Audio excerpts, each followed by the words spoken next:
That is the फंडा of life. Success उन्हीं को मिलता है जो इस स्ट्रगल वाले मोमेंट से आगे निकलने की सोचता है।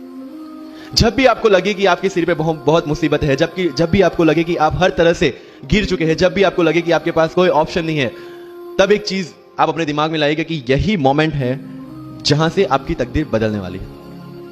क्योंकि डायमंड जो होता है वो जितना ज्यादा घिसता है उतनी ज्यादा उसकी वैल्यू होती है। सोना जो होता है वो जितना ज्यादा तपता है उतनी उसकी वैल्यू होती है। अगर आप जिंदगी में तप रहे हैं, अगर आप जिंदगी में घिस रहे हैं, अगर आपको लग रहा है कि आप हर तरह से मुसीबतों में गिरे हुए हैं, तभी आपकी जो वैल्यू है वो बढ़ने वाली है। और यही मेरा एटीट्यूड रहा है। लोग बोलते हैं कि तुम्हारी फाइनेंशियल कंडीशन ठीक नहीं थी, पापा इलेक्ट्रिशियन थे, मम्मी हाउसवाइफ थी, डायमंड के कारखाने में काम करती थी, उसके बाद उन्होंने मैरिज में रोटियां बनाने का काम किया और उस तरह से मैं पढ़ा। लेकिन जब मुझे पूछा जाता है कि ऐसी कौन सी चीज है आपकी लाइफ में जो आप बदलना चाहते हो, I said nothing.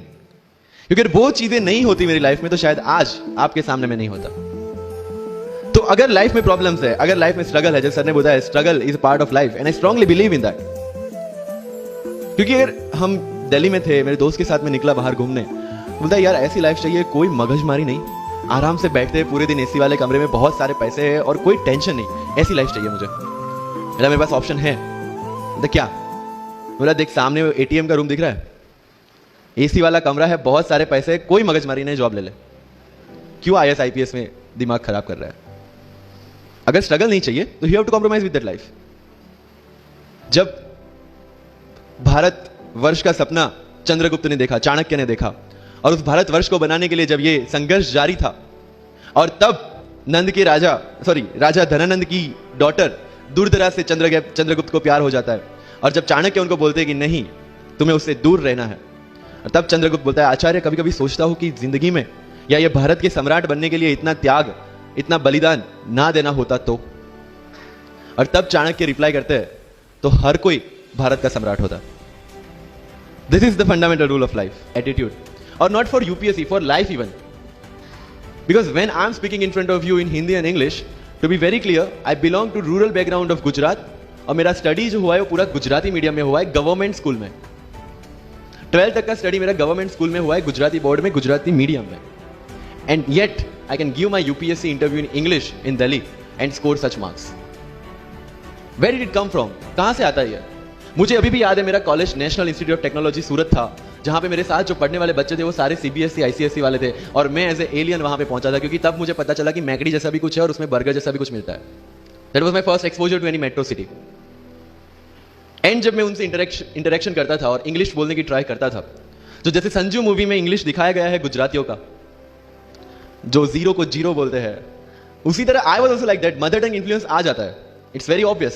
So I used to speak notes and not notes, और डोर एंड नॉट डोर, और don't and not don't. They used to make fun of me. Safin, it's not don't, it's don't. Okay fine, I had two options, इधर I stop speaking English with them और improve on that and go ahead. I decided the second option. When I started my preparation of civil services, जो English medium में करनी थी, वाजीराम में मैंने coaching किया, जहां पे पूरा इंग्लिश मीडियम में था, सारे सब्जेक्ट्स मेरे लिए नए थे। I started from the scratch. I started from the English medium NCERT of standard 5 and 6, Gujarati dictionary, Gujarati to English dictionary, and then I started my preparation. कभी कभी ऐसा होता था कि द हिंदू का पूरा एडिटोरियल पढ़ लिया और उसके बाद आई वाज लाइक कि मैंने क्या पढ़ा। ये होगा, सबके साथ होगा। बट उस जगह अगर आप टिक गए, उस जगह अगर आपने पेशेंस रखा, उस जगह आपने अगर सर्वाइव कर दिया, तो इस एग्जाम में भी सर्वाइव कर जाओगे। क्योंकि यूपीएससी की जो रेस है उसमें कभी भी खरगोश नहीं जीतेगा, इसमें जीतने वाला ऑलवेज कछुआ ही होगा, जो स्लो बट स्टेडी रहेगा। लग जाते हैं 5 साल भी लग जाते हैं, 7 साल भी लग जाते हैं, 9 साल भी लगे हैं लोगों को एग्जाम क्लियर करने के लिए। लेकिन बिलीव में जब रिजल्ट आएगा ना, तो वो सारा सेक्रीफाइस आपको वर्थ लगेगा।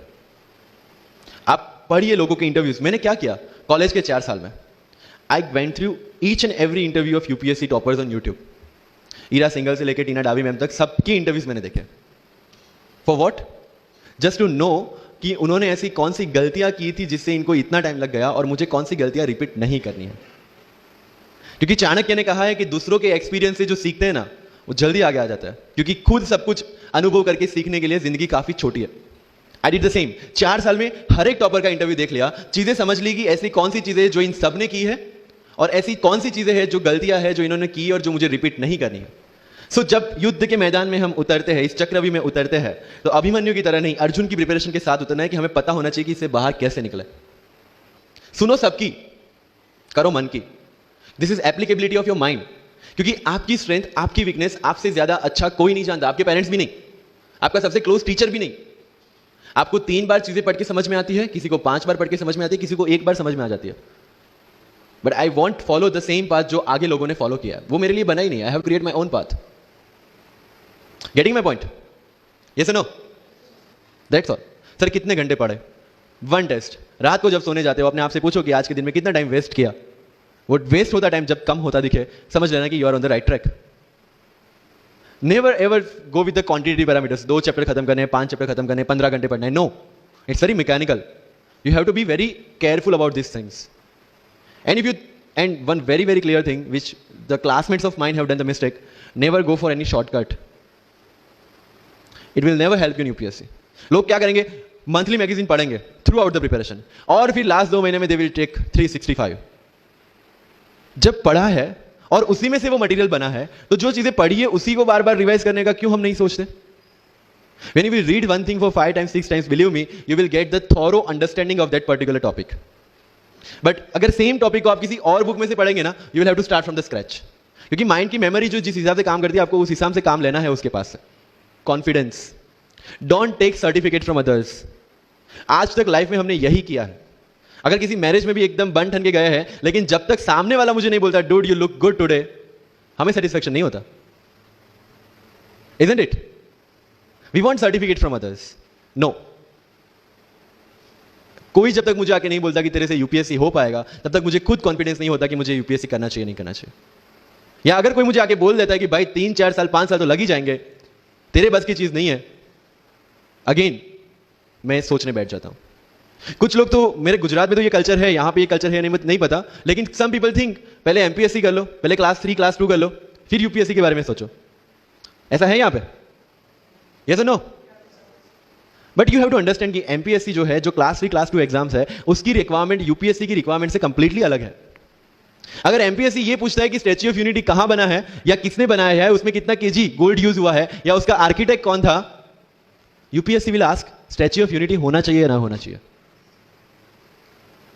This people will ask you Panipat का फर्स्ट बैटल कहां पे हुआ था, सेकंड कहां पे हुआ था, थर्ड कहां पे हुआ था, कौन जीता था, कौन हारा था, कहां से आए थे। यूपीएससी विल आस्क यू सारे बैटल्स पानीपत में क्यों हुए थे। करो, हर एक प्रॉब्लम के लिए we have the solutions and we have the examples, जिन्होंने अलग अलग तरीके से प्रिपरेशन की है। All India rank 2 Anu Kumari madam 1.5 साल 2 साल के लिए अपने 2.5 साल के बच्चे को अपने से दूर रख के प्रिपरेशन किए at the age of 31 and she could become the IAS। या you can take the example of Ummul Kher, कि जिसको 8वीं क्लास में घर से निकाल दिया, ये बोल के कि हमारे घर में बच्चियां 8वीं से ज्यादा नहीं पढ़ती, और उसी झोपड़पट्टी में रह के उसने पढ़ाई की, बच्चों को ट्यूशन दिया, 3 दिन 4 साल पुरानी रोटियां खाई, और उसके बाद भी जवाहरलाल नेहरू यूनिवर्सिटी में से PhD करके फर्स्ट अटेम्प्ट में यूपीएससी में ऑल इंडिया रैंक 400 समथिंग लेके आज शी इज डूइंग IRTS की training. And with the genetical disorder की उसके जो बोन डेंसिटी वो काफी कम है, तो आज तक 16 से 17 तो उनके ऑपरेशन हो चुके हैं। Do we have any kind of limitations like this? कोई जेनेटिक डिसऑर्डर, या घर से निकाल दिया गया हो, या खुद मजदूरी करके पढ़ना है? No. Then what are the problems? All problems are here. अगर मैंने ये सोचा होता कि अब एक्सीडेंट हो गया, मेरे से नहीं लिखा जाता, नहीं लिख पाता मैं।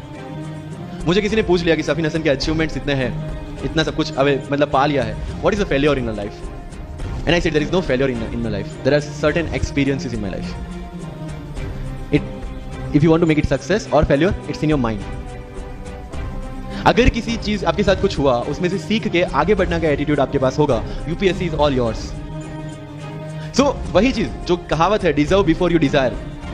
If you want to be in civil service, you have to deserve for that.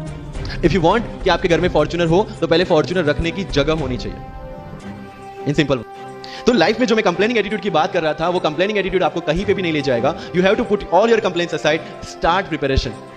क्योंकि आज तक दुनिया ये मानती थी कि एक भी शब्द बिना बोले हम अपनी बात एक्सप्रेस नहीं कर सकते। तब हमारे साथ थे चार्ली चैपलिन, जिन्होंने एक भी शब्द बिना बोले सारी दुनिया को एंटरटेन किया। आज भी दुनिया जब ये मानती है कि सिर्फ औरतें अच्छा खाना बना सकती है, हमारे सामने संजीव कपूर, जिन्होंने पूरी दुनिया को भारत का स्वाद चखाया। आज भी अगर दुनिया ये मानती है कि अकेले इंसान से कुछ नहीं हो सकता, हमारे सामने महात्मा गांधी, जो अकेले चले थे और पूरा देश उनके पीछे चला था। आज भी दुनिया अगर ये मानती है कि धनवान बनने के लिए धनवान घर में पैदा होना जरूरी है, हमारे सामने धीरूभाई अंबानी, जिन्होंने पूरी दुनिया को एक सपना दिखाया, कर लो दुनिया मुट्ठी में, और आज रिलायंस इंडस्ट्री वर्ल्ड की और इंडिया की सबसे बड़ी इंडस्ट्री है। आज भी दुनिया अगर ये मानती है कि हम कम एज, ज्यादा एज में कुछ नहीं कर सकते, हमारे सामने अमिताभ बच्चन जो आज भी एक साल में 3 ब्लॉकबस्टर मूवीज देते हैं। अगर आप ये मानते हैं कि सिविल सर्विस में आने के लिए आपका बैकग्राउंड होना जरूरी है, आपके सामने Shahrukh Khan without any background आज भी बॉलीवुड का बादशाह है। अगर आज तक दुनिया ये मानती थी कि हम सिर्फ धरती पे रहने के लिए बने हैं, हमारे सामने नील आर्मस्ट्रांग जो चंद्र पे जाके आए, आज तक हम ये जानते हैं कि हम क्या है, हम क्या बन सकते हैं, ये जानने का टाइम शुरू होता है अब। Thank you so much.